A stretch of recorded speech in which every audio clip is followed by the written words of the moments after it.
Lesson 5, Class 6. The name, a different kind of a school.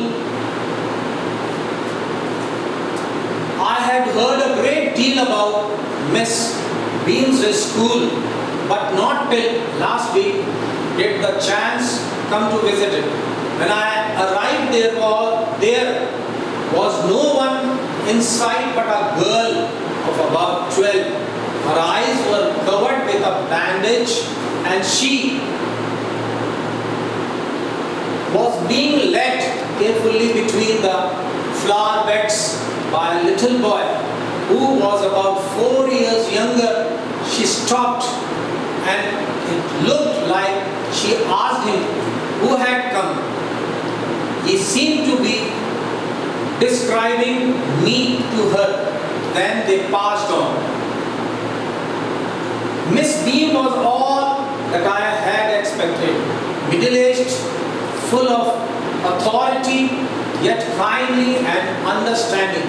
Her hair was beginning to turn grey, and she had the kind of plump figure that is likely to be comforting to a homesick child. I asked her some questions about her teaching methods, which I had heard were simple.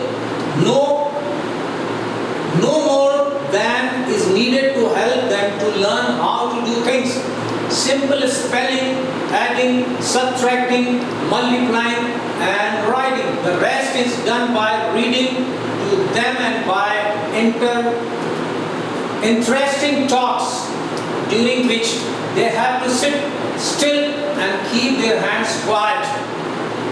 There are practically no other lessons. The real aim of this school is not so much to teach thought as to teach thoughtfulness, kindness to others, and being responsible citizens. Look out of the window a minute. Will you? I went to the window, which overlooked a large garden and a playground at the back. What do you see? Miss Beam asked. I see some very beautiful grounds, I said, and a lot of jolly children. It pains me, though, to see that they are not all so healthy and active looking. When I came in, I saw one poor little girl being led about. She has some trouble with her eyes. Now I can see 2 more with the same difficulty. And there's a girl with a crutch watching the others at play. She seems to be a hopeless cripple. Miss Beam laughed. Oh no, she said, she is not really lame. This is only her lame day. The others are not blind either. It is only their blind day. I must have looked very surprised, but she laughed again. This is a very important part of our system to make our children appreciate and understand misfortune. We make them share in misfortune too. Each term, every child has one blind day, one lame day, one deaf day, one injured day, and one dumb day. During the blind day, their eyes are bandaged absolutely, and they are on their honor not to peep. The bandage is put on every night, so they wake blind. This means that they need help with everything. Other children are given the duty of helping them and leading them about. They all learn so much this way, both the blind and the helpers. There is no misery about it.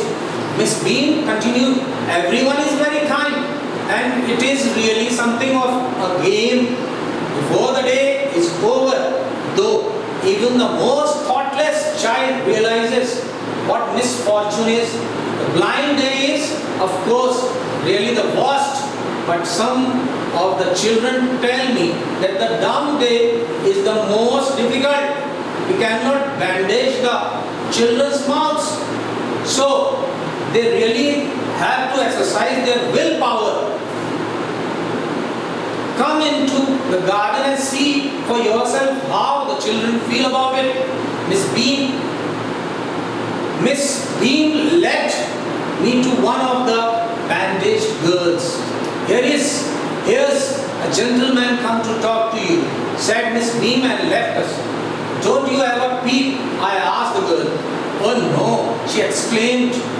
That would be cheating. But I had no idea it was so awful to be blind. You can't see a thing.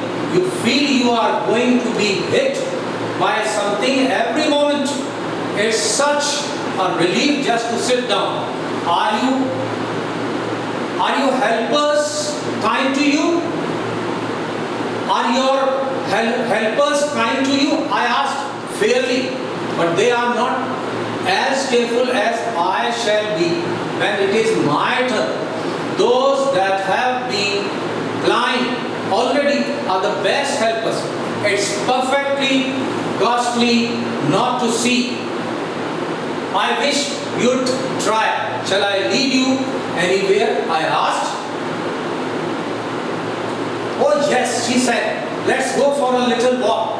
Only you must tell me about things. I shall be so glad when today is over. The other bad days can't be half as bad as this. Having a leg tied up and hopping about on a crutch is almost fun, I guess. Having an arm tied up is a bit more troublesome because you can't eat without help and things like that. I don't think I'll mind being deaf for a day, at least not much. But being blind is so frightening. My head aches all the time just from worrying that I'll get hurt. Where are we now?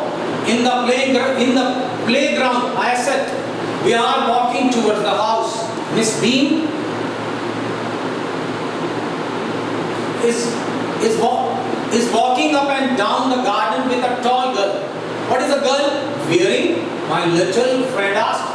A blue cotton skirt and a pink blouse. I think it's Millie, she said. What color is her hair?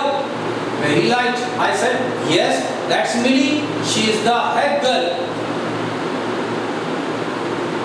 There's an old man tying up roses. I said, yes, that's Peter. He's the gardener. He's hundreds of years old. And here comes a girl with curly red hair. She's on crutches. That's Anita, she said. And so we walked on. Gradually, I discovered that I was 10 times more thoughtful than I ever thought I could be. I also realized that if I had to describe people and things to someone else, it made them more interesting to me. When I finally had to leave, I told Miss Beam that I was very sorry to go.